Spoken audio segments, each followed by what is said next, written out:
Saúde e educação, como elas se relacionam, especialmente num país tão desigual quanto o nosso? O acesso de crianças, adolescentes às escolas e ao sistema de saúde tem as mesmas limitações em ambas as áreas. Um tema que é transversal na política pública do Brasil, é sempre um grande desafio na construção de uma geração futura.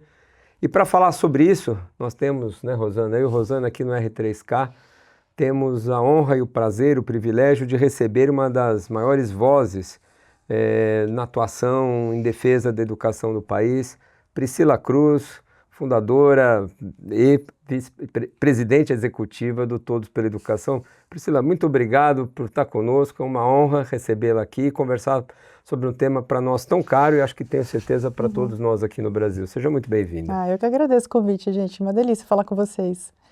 Vamos começar, Rosana? Isso, vamos lá. Já perguntando, Pri, em relação à situação da educação no país nos últimos tempos, como você vem enxergando a evolução do acesso na redução do analfabetismo, na qualificação das escolas, dos professores? A gente vem melhorando? Essa é a pergunta inicial. Legal. Olhando para 10 anos, para 20 anos atrás, como é que você enxerga o caminho de trás até hoje? Tá bom, legal. Sabe aquela imagem do copo meio cheio, meio vazio, né? Sim. Que a gente fala assim, olha, por um lado tem isso, por outro tem aquilo. Enfim, eu acho que tem exatamente isso na situação da educação brasileira, mas assim, acho que até mais do que isso, acho que tem uma imagem que é melhor, que é do copo enchendo. Então, assim, a gente já conseguiu muitas coisas na educação, especialmente nos últimos 20 anos. E assim, até andando um pouquinho mais para trás, acho que tem um marco que é a Constituição Federal de 88. Então, ali a gente teve um marco em que os direitos relacionados à educação ficaram muito mais claros e eles começaram a cascatear em política pública. Antes disso, a gente tinha assim, muito mais vontades No de ECA alguns ou políticos. não tem nada a ver com ECA?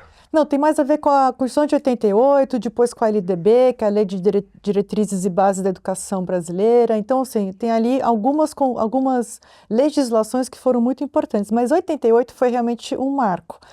A gente começou a ter política pública educacional, assim, em larga escala no Brasil, com o primeiro mandato do presidente Fernando Henrique. Então, é um pouco adiante, né, depois de 88, e ali a gente começou a intensificar o trabalho. Antes disso, assim, Renato, Rosana, o que a gente tinha, assim, um ministro melhor do que o outro, então o Ringel... Um estado melhor que o outro. Um estado melhor que o outro, às vezes tem lá um prefeito que é mais da causa, depois trocava, desmanchava tudo.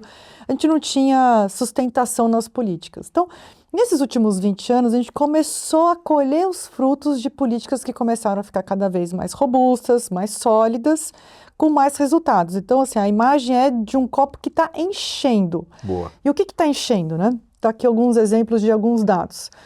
Quando a gente olha em termos de acesso realmente a gente saiu, quando eu nasci, a gente estava falando em 74, quando eu nasci, a gente tinha menos da metade dos jovens com idade de estar no ensino médio, estava no ensino médio. Metade já tinha saído da escola, não tinha nem entrado.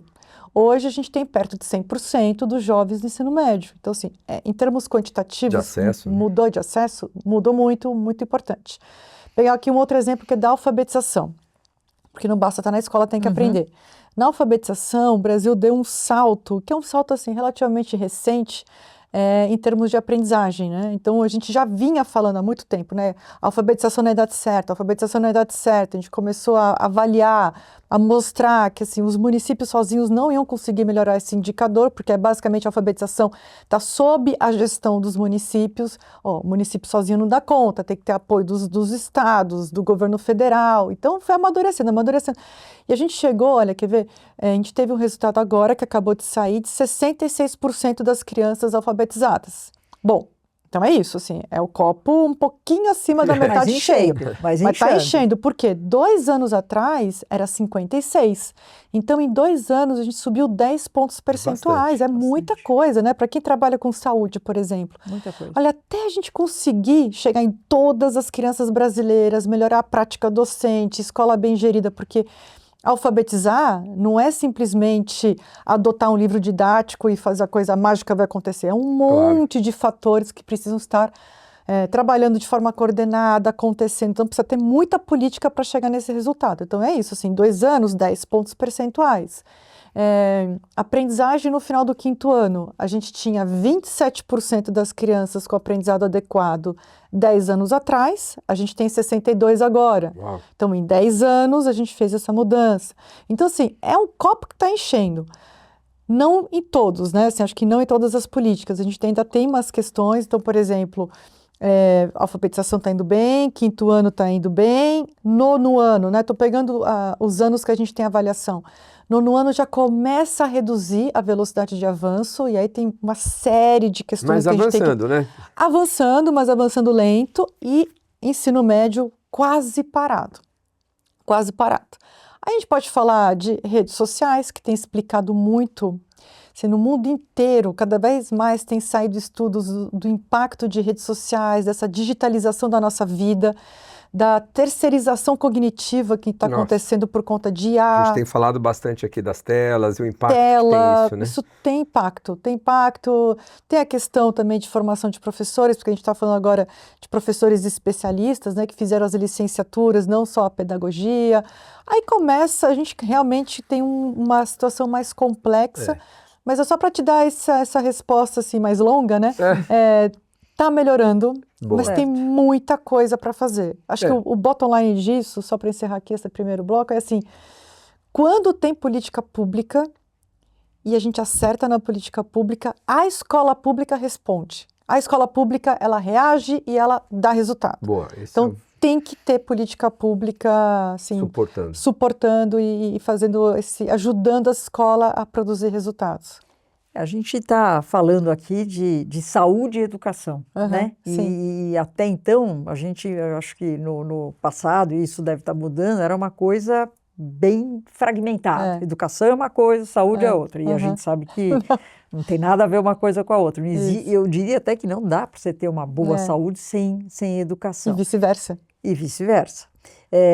Então, assim, sabemos que a educação pública é a base fundamental para uma série de coisas.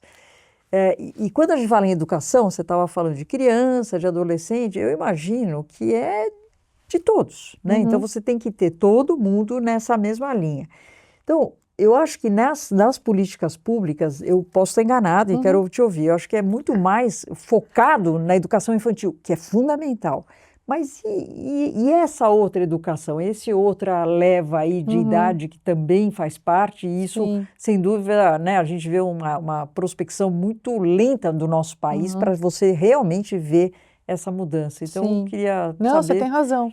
Você tem razão, porque eu acho que, como na primeira infância é muito fácil enxergar, né, que você tem que ter política transversal, né, que unifique, né, e coordene os esforços de educação, saúde, assistência social, no mínimo, como pacote mínimo, né, porque ainda tem muito mais outras coisas. Claro. Tem cultura, tem esporte, tem cidades, né, então a questão toda do urbanismo. Então, assim, como pacote básico, você ter a coordenação e articulação dessas 3 políticas é muito evidente, né? Tanto é que a gente trabalhou e está começando a ser implementada a Política Nacional Integrada para a Primeira Infância, que tem integrada no nome, porque justamente pela primeira vez no Brasil, tem uma política que é nacional, que já nasce integrando os serviços existentes. Então, como que você integra a saúde básica da mãe e do bebê com a creche, com o Bolsa Família? Então, isso tudo está começando a acontecer nesse governo federal, e a gente está trabalhando agora para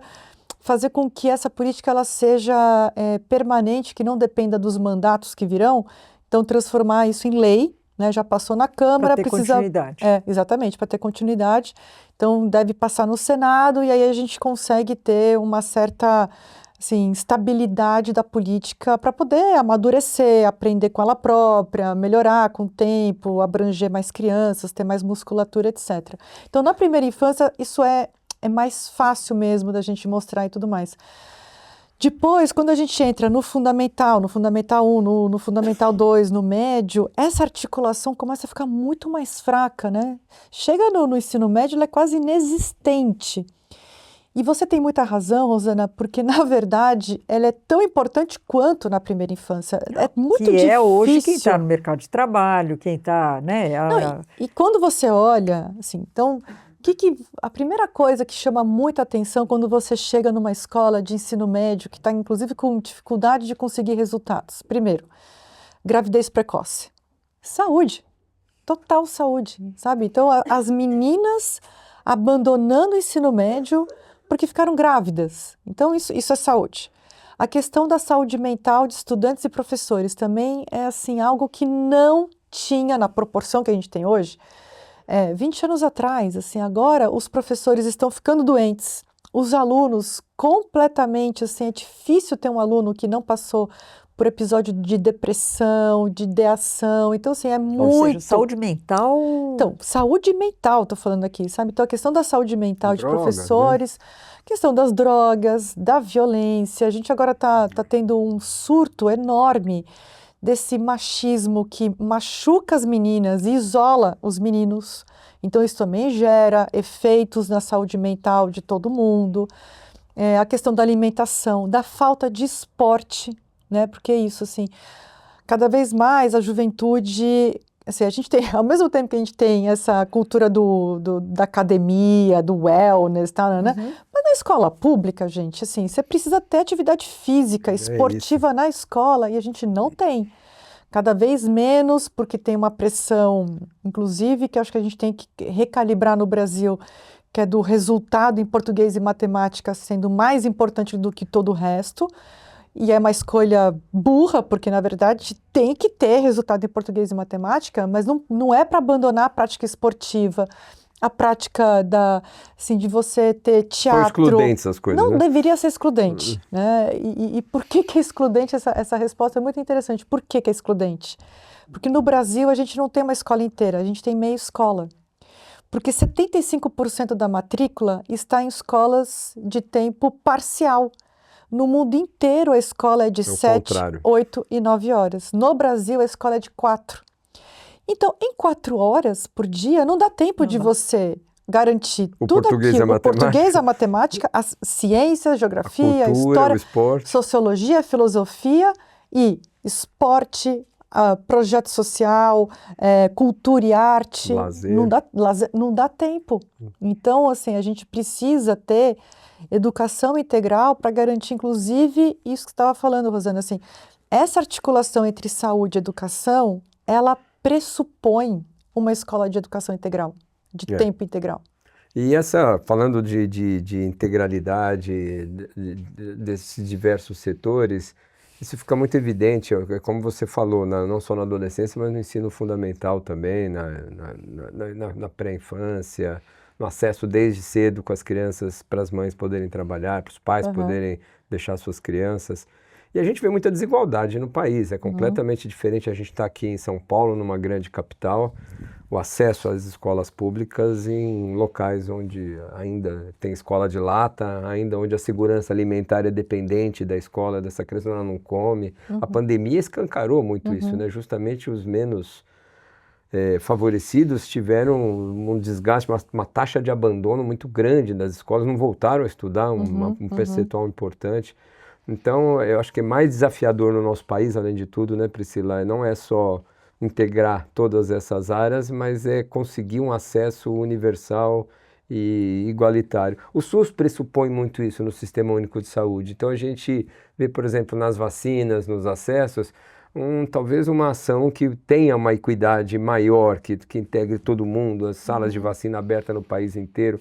Mas as escolas são muito desiguais ainda no país, não são? Desde a capacitação do professor na estrutura física. Sim, sim. E o acesso, né? Até para os próprios alunos, muitas vezes longe, né? Exatamente. Essa é uma das grandes marcas da educação pública brasileira, ou da educação brasileira, na verdade, a naturalização da desigualdade. A gente, de certa forma, aceita. Por exemplo, vamos pegar aqui na área da saúde.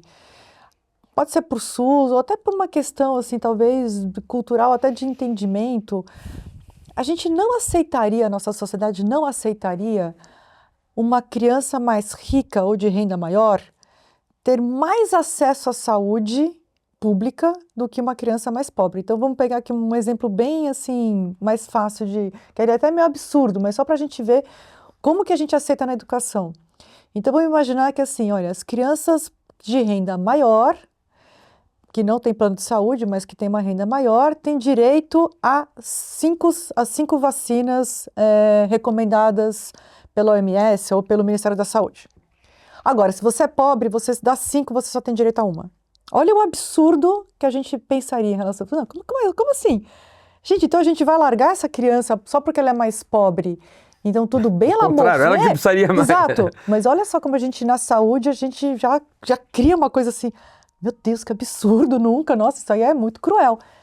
Na educação, a gente aceita. A gente aceita que a escola da criança mais pobre tenha uma infraestrutura pior, que essa criança aprenda menos, que os professores, os professores que não são os melhores, deem aula para elas, porque os melhores estão nas escolas mais centrais.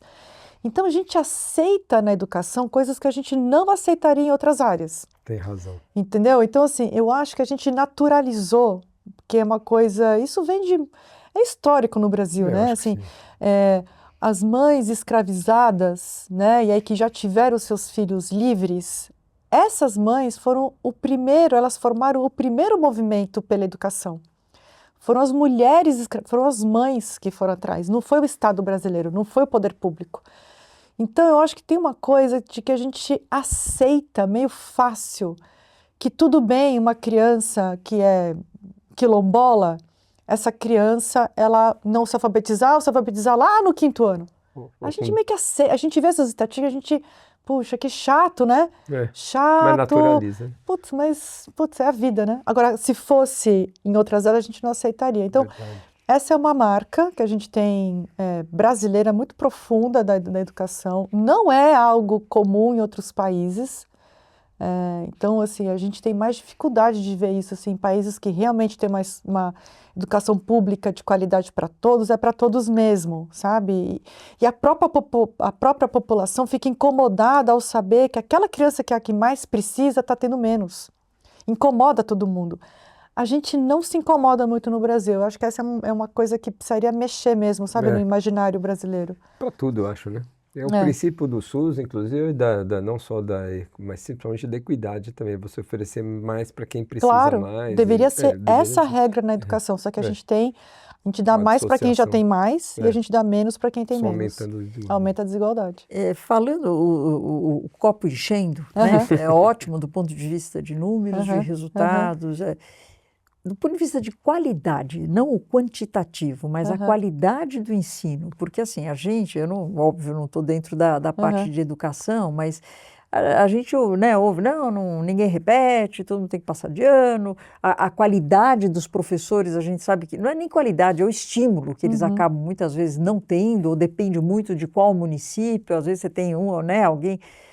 Você acha que a qualidade do ensino também está enchendo o copo no nosso país? Então, quando eu falo de aprendizagem, como eu penso qualidade também. Claro, tem a qualidade, assim, de você ter uma escola decente. A alfabetização? Sim, a alfabetização, o aprendizado, que eu falei, né, do 5º ano, que vem aumentando. Os indicadores. Né? Os indicadores de aprendizagem é uma dimensão da qualidade, né? Assim, a gente pode considerar a qualidade também... o aluno está na escola sem sofrimento, sem bullying, sem constrangimento, podendo ser a pessoa que ele quer ser. Podendo menstruar. Podendo menstruar, podendo ter cólica e a escola conseguir repor aquela aula que a menina não consegue mesmo ir e que essa aula não é reposta, então não tem a diferença entre gêneros. Então, a gente pode, assim, olhar para a qualidade de diversas formas. Assim, a forma mais fácil da gente olhar, fácil e direta, porque a gente tem avaliação, né? É a aprendizagem, né? E isso a gente vem melhorando. Fundamental 2, que é o 9º ano menos, e médio, grandes desafios. Agora, você tocou no assunto professores, né, Rosana? Que, assim, no fundo, assim, não tem bala de prata para resolver a educação. A que mais se aproxima de uma bala de prata é realmente acertar nas políticas para professores. Então, atratividade para a carreira, formação inicial, formação continuada, a carreira, e condições de trabalho. E aqui na carreira tem também salário, né? Então, a progressão salarial aqui dentro da carreira e condições de trabalho, que é você poder ter uma sala, você ter material, segurança, você poder ter tempo de preparar a tua aula, corrigir prova. Então, isso tudo entra nessa categoria. Então, quando a gente olha essas 5 dimensões de carreira docente, né, ou de políticas docentes, putz, se o Brasil conseguisse acertar, da mesma forma que a gente tem acertado em outras áreas, né? Então, a alfabetização, a gente está acertando mais, a gente está acertando a expansão da educação integral, tá indo também, tá lento, mas tá indo, acelerou nos últimos anos. A expansão na educação profissionalizante também melhorou, tá acelerando no Brasil, mas a gente não está melhorando professores. Então, eu vou trazer aqui, acho que uma discussão que é hiper recente, assim, está acontecendo nesse momento no Brasil, que é a questão da formação inicial ser EAD ou presencial. Quer dizer, nem deveria ser uma discussão para começar, assim, para começo de conversa. Acho que é que nem medicina. Como que você forma médico à distância? Não forma. Tem que ser presencial. Mesma coisa professor. Não dá para formar professor à distância, porque professor é uma atividade relacional. E é a única profissão cujo modelo de formação é aquilo que eu posso replicar na minha profissão futura. Então, a minha experiência como aluno agora faz parte da minha formação para quando eu for professor. Eu vou inverter. Então, o aluno da pedagogia, da licenciatura, das demais licenciaturas, ele está ali observando, olha, então a Rosana, ela vê que a sala está desmotivada, ela faz uma pergunta, ou ela percebeu que o Renato começou a ficar entediado, ela dá um desafio para ele, ela percebeu que a sala já conseguiu aprender, entender, ela já mudou o assunto. Então, esse tipo de observação do professor é importante para quando eu for professora. Então, é muito o que a gente chama de homologia de processo. Então, você formar professores à distância, ainda mais da forma como a distância funciona no Brasil, que é totalmente assíncrono, né? Então, os alunos desses cursos de R$ 79,90, R$ 89,90, e você ainda leva 2 licenciaturas de combo, ele recebe um PDF no celular, faz um teste como prova pelo próprio celular, no ônibus, enquanto ele está indo para o trabalho, que é um trabalho que não tem a ver com a atividade dele, então não é nem o estágio que ele está aprendendo. Então, assim, é quase que assim, eu sempre penso nessa imagem de um ET que baixa aqui no Brasil e fala assim, me leve aos seus mestres. Aí a gente vai mostrar para ele, olha, como que a gente trata os mestres, quem são os mestres, como que a gente atrai para a carreira, como que a gente forma. O ET vai falar, cara, vocês estão doidos, né? Como que vocês formam as futuras gerações com esse tipo de qualificação? Atraindo aqueles que não são os melhores alunos, dando uma formação hiper precarizada, joga numa sala de aula, que é uma das atividades mais complexas que tem, e aí isso adoece o professor, porque o professor ele quer dar uma boa aula, só que ele não sabe o que fazer, porque ninguém ajudou ele a descobrir o que fazer numa sala de aula com disciplina. Isso está no radar hoje das políticas no Plano públicas? Nacional de Educação, né? Não, está no radar porque está sendo discutido agora no Conselho Nacional de Educação. A Presidência da República, no ano passado, decretou, né, tem um decreto dizendo que tem 3 formas de oferta do ensino superior, uma presencial, uma semipresencial e uma à distância, né, remota. As licenciaturas ficaram na categoria intermediária, que é de semipresencial. E semipresencial, você pode ter aqui uma variedade, assim, desse semipresencial, quanto que é presencial? Uma vez e o que é EAD? O que é síncrono mediado? Então, essa é a discussão agora no Conselho Nacional de Educação, e é uma briga, porque, obviamente, as universidades privadas, que têm essa oferta dos R$ 79,90 por mês, é uma fonte de, né, é um faturamento que para elas é muito livre, né? Porque não tem custo fixo nenhum mais, né? O curso já está pronto, ele só tem que mandar para o estudante lá na plataforma. Então, para eles, ainda mais que eles perderam com medicina, né? Medicina deu uma apertada, enfermagem também. Puta, agora as licenciaturas precisam nos segurar. E assim, não dá, porque o que está acontecendo é que a gente não está conseguindo melhorar a qualidade da educação porque ela depende de professor. Então, eu acho que a gente fala pouco no Brasil da responsabilidade do setor privado na garantia da qualidade da escola pública, porque parece que tudo é política pública, e precisa ter mesmo. Mas a política pública ela pode ser a mais maravilhosa possível. Como 80% dos professores são formados por universidades privadas, se elas não tiverem uma boa formação, esse professor ele chega muito despreparado, sabe, para uma profissão que é hiper complexa. Você falou rapidamente aí do EAD, do ensino dos professores, mas em saúde a gente tem visto nos últimos anos, especialmente na última década, Priscila, uma grande avalanche de epidemias de desinformação pela internet.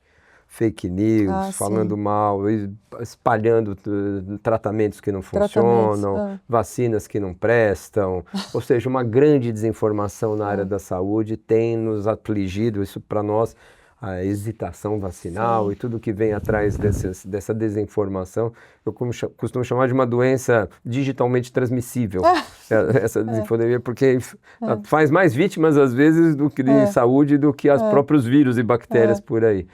E muito a ver com tela, muito a ver com internet, muito a ver com redes sociais, muitas vezes com essa disseminação. Na educação, que impacto você acha que as telas, a desinformação, os cursos online, os professores de ocasião e oportunistas na educação, isso existe também na educação de uma maneira muito significativa? E onde estão, que nicho que sofre mais com isso? Não, tem super, Renato, assim, tem começado, porque como é um fenômeno mais recente, né, bom, para todo mundo, mas assim, a gente começa a ter os estudos mais sérios sendo publicados para mostrar o impacto, por exemplo, do excesso de telas na aprendizagem, na capacidade de concentração dos estudantes, né? Então, um estudante que antes conseguia ler um livro de 300 páginas, agora ele demora mais, ele lê e ele tem que parar e tem que voltar à leitura porque ele já...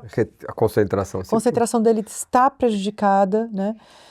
Por conta dos conteúdos curtos, principalmente, porque isso cria um vício de conexão cerebral, né? Que assim, olha, eu só consigo reter a atenção num span muito pequeno de tempo, né? Porque é isso, assim, no final das contas, o nosso cérebro, ele é hiper inteligente em se moldar às necessidades do meio ambiente. Se o meio fala o seguinte, olha, você está consumindo esse tipo de conteúdo curto, logo o cérebro, ele rapidamente se adapta a esse tipo de atenção para conteúdo curto. Então, tem prejudicado, a plataformização do ensino também tem se mostrado muito ruim, porque antes tinha uma ideia que até ela é razoável, assim, eu acho que acho que nunca teve má intenção em relação a isso, mas que assim, poxa, mas a gente tem, em tantas dimensões da nossa vida, a gente usa tecnologia e ajuda, né? Claro. A gente usa e-mail, a gente usa WhatsApp, a gente usa plataformas de conversa. Por que isso não pode ser útil para a educação? Então, havia essa premissa. O que tem saído de resultado é que esse uso intensivo de tecnologia pelos estudantes, que é diferente do professor. O professor, acho que tem um espaço para a tecnologia, ajudar o professor a fazer gestão de sala de aula, a organizar, né, a vida dele, ajudar na curadoria de conteúdos, para ele poder montar a aula dele. Acho que ali tem um lugar que deve ser até mais explorado de uma forma até melhor. Mas para o estudante, cria mais distração do que aprendizado. Porque o estudante está ali na plataforma, ele está distraído com o botão, com a musiquinha, com o bichinho. Então, mensagem que está chegando a mensagem que está chegando na hora. Então, tudo aquilo distrai muito. E, assim, acho que está cada vez mais claro que, bom, primeiro, que aprender é que nem musculação. Você não consegue não pegar peso pesado para fortalecer músculo. Aprendizado é a mesma coisa, você tem que pensar, você tem que quebrar a cabeça, você tem que estar exposto a problemas cada vez mais difíceis, porque a gente tem essa coisa assim, né? A gente tem que facilitar a vida do aluno, então bota uma dancinha, bota uma musiquinha, bota um videozinho que ajuda ele a entender. Tem uma hora que não tem jeito, é o aluno pegar uma equação desse tamanho, saber quebrar, saber resolver parte por parte, criar uma estratégia, porque é isso que vai criar conexão cerebral que fica para sempre. Então, ele pode ter outros problemas similares, não só da matemática, da vida, que ele também vai aprender a dividir um problema em partes, que ele não precisa resolver um problema de uma vez só, então ele vai resolver por partes. Cada parte ele vai juntar, vai ver como que ela se relaciona. Então, no final das contas, a gente tem que voltar a imaginar que aprender é esforço do professor, é esforço do aluno. Então, a questão toda da digitalização, né, dessa ideia de que a gente, que nem o Duolingo, né, assim, você tem que facilitar a aprendizagem. O que tem de estudo mostrando é que ela facilita no começo. No comecinho, ela facilita. Você conhece alguém que virou, assim, fluente numa outra língua só com Duolingo? Não tem. Você tem, assim, aquele primeiro estímulo. Eu vou aprender umas frasezinhas. Meia dúzia de palavras. Meia dúzia de palavras, vou viajar para a França, então eu quero conhecer um pouquinho para falar umas coisinhas lá, o basiquinho. Isso dá conta. Na educação também dá conta. Então, assim, no momento de emergência, vou lá para o Khan Academy, vou no YouTube e vejo, assim, como resolver tal coisa. Ela é isso, assim, imediatista, ela apaga o incêndio, mas ela não faz a floresta crescer. Não constrói. Não constrói. Quem faz a floresta crescer é a relação professor-aluno. Então, essa mediação tecnológica toda, ela deveria ser substituída para o mais analógico possível. E aí tem aquelas pessoas que falam assim, mas a gente tem que preparar os alunos para o mundo digital. Gente, não é a mesma coisa, assim, tentar achar que é uma metáfora, mas assim, um aluno que está na cidade, a gente fala assim, tem que preparar ele para viver na cidade. Ele já vive na cidade. A escola não vai preparar ele para viver na cidade. Lógico. A mesma coisa, o digital, ele vive no digital. Ele não é preparado para... Ele já nasceu no digital. Ele já está no digital. Mas falta um letramento digital para todos não, nós, o que falta, é uma capacidade Renato, de avaliar o certo do isso errado, é outra coisa. discernimento, é outra coisa. Então, isso é outra coisa. Isso é o seguinte, isso aí é pensamento crítico. Isso é letramento das mídias digitais, do conteúdo que você recebe. Então, isso sim, sem dúvida nenhuma. Precisa aprender também. Tem que aprender, isso você tem que Todos nós, aprender. né? Mas é diferente de você usar a tecnologia. Que acho que é uma coisa assim que muita gente confunde, né? Indo já, né, para... quando a gente fala em aprendizagem, a gente está falando de escola. E a minha pergunta é só escola? Eu acho que tem muito mais coisa do que isso, né? E como é que você vê? Porque eu imagino que hoje a tecnologia, ela vai ser cada vez mais intensa na nossa vida, né? Eu acho que as evidências estão cada vez mais claras que seja para a saúde da criança, saúde mental, saúde oftalmológica, auditiva, tem uma série de coisas que está se mostrando que a tecnologia não necessariamente é benéfica em relação a isso. Tem vamos chamar de eventos adversos graves em relação a isso. Como é que essa conta vai fechar? Porque eu acho que cada vez mais vai ter tecnologia, cada vez mais sedutora, cada vez mais rápida, né? Antes mais a gente falava vídeo de até 2 minutos, você não presta atenção. Agora a gente está falando em 30 segundos e daqui a pouco vai ser menor ainda. Agora é 9 segundos, né? Que é o que uma criança e agora você tem que ir na concentrar. velocidade, você ouve as coisas na velocidade mais rápida ainda também, que é outro absurdo, né? Você vê alguma luz no fim do túnel em relação a isso? Então, assim, primeiro, aprendizagem não é só na escola. Não, E 2, como é que essa conta vai fechar com a tecnologia e o nosso futuro do ponto de vista dessa geração? Sim. Eu não tenho uma resposta hiper madura, assim, sabe? Para te dar. Madura no sentido assim, de que já amadureci, já vi, e estou confortável com essa resposta. Acho que ninguém tem, na verdade, tá? Nem assim, em outros países mais... Não, porque assim, o mais próximo que eu tenho para te responder é o seguinte, tem uma tradição até da educação em defender que, na verdade, a gente tem 4 dimensões de aprendizagem. A gente tende a achar, e só para te falar que não é só na escola, né? A gente tende a achar que aprender é aquilo que a gente consegue medir, né?